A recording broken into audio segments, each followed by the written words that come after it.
Apa serius aku tak percaya sambung lagi berlayar naik kapal laut cok. Cerita perjalanan berlayar selama 2 hari ke Ternate. Let's go. Okey, lepas habis cerita Banda Neira hari tu kan aku pun sambung lagi mengembara dan destinasi seterusnya ialah Ternate. Tiket kapal kali ni aku beli di Ambon berharga 300,000. Macam tu lah, murah jugalah. Dan kali ni si ada katil chopper. Happy sekali 2 kali 3 kali aku. Tak adalah aku jadi orang kesian tidur kat tangga lagi merata-rata macam sebelum ni macam kapal yang aku naik time ni nama dia KM Sangyang dan saiz dia lebih kecil sikit lah daripada kapal yang aku naik sebelum ni. Dan paling aku suka dekat kapal ni, setiap katil disediakan soket macam ni pun memang mantap Pak Karin tau. Dan selama aku baring kan, aku perasan tak ada kipas lipas pun memang lah nyaman sekali. Mungkin belum keluar lagi time ni goblok. Dan ini merupakan hari pertama aku berlayar menuju ke Ternate. Time ni waktu pagi dan pukul 6 macam tu lah. Pelayaran ni makan masa 2 hari. Jadi seperti biasalah untuk menghabiskan sisa-sisa hidupku di kapal ni supaya tak bosan, aku jalan-jalan lah sekitar kapal-kapal, buat review semua segala macam. Sambil-sambil tu dapat menikmati keindahan ciptaan Tuhan ini. Subhanallah, Masya Allah, cantiknya matahari pagi ni weh. Jalan-jalan naik atas, aku lalu kat tempat enjin. Sumpah nak ni kat sini panas goblok. And then masuk surau pula. Surau dia boleh tahan besar juga time ni. Yang paling best duduk surau ni sebenarnya aircon dia weh, sejuk nyaman tau. Kau boleh nak tidur je kat sini. Lepas tu dalam pukul 7 beratur ambil sarapan pagi. Jangan lupa untuk bawa kupon ni sekali lah untuk tunjukkan kat staff kat sini. Tak lama pun, tunggu kejap je. Mana entah orang lain semua masih tidur mungkin lah.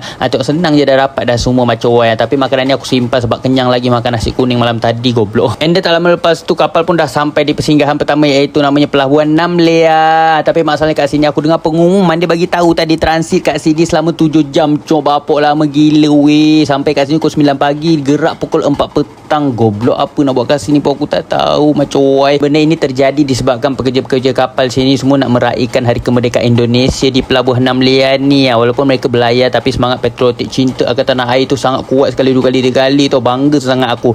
Diorang adakan banyak macam-macam aktiviti lah. Ada sukan neka, tarik tali time ni, lari dalam guni, macam-macam lagi aktiviti kan. Tengok kesian akak tu jatuh nak tolong tapi sayang lah gerbak-gerbu. Jadi kita orang time ni as a penumpang pun menonton bersorak bagi kata-kata semangat semua. Go go go. And then lepas habis semua aktiviti, aku time ni jalan-jalan di sekitar kawasan pelabuhan ni lah. Awal-awal cadangnya aku nak pergi lah dekat bandar dia, tapi masalahnya jauh berbenar tau. Tak ada ojek online. Ada pun ojek biasa yang duduk tunggu tepi-tepi ni, harga 20,000 gitu. Alah sekali aku rasa tak payahlah pergi, nanti terlepas bot nanti lagi susah kan masalahnya kan. And then aku jadi orang tak betul, pusing sana sini. Lepas tu bercakap dengan pokok kadang-kadang. Keluar masuk kapal banyak kali dah jadi macam pisang goreng cheese. Aku dah macam and petang tu pun tiba. Sebelum kapal bergerak aku bungkus dulu nasi berlauk. Time ni tak ada nasi kuning weh. Hari ni kecewa sesangat aku tau. And kapal pun berlayar dah setelah 7 jam tersadai kat sini. Lama sesangat akhirnya bergerak juga weh. And then masuk balik aku makan semua kenyang-kenyang kan. Lepas tu pergi main PS Station weh. Apa gila mak ada main game dah kapal ni. Sebenarnya ni tempat kru kapal. Aku main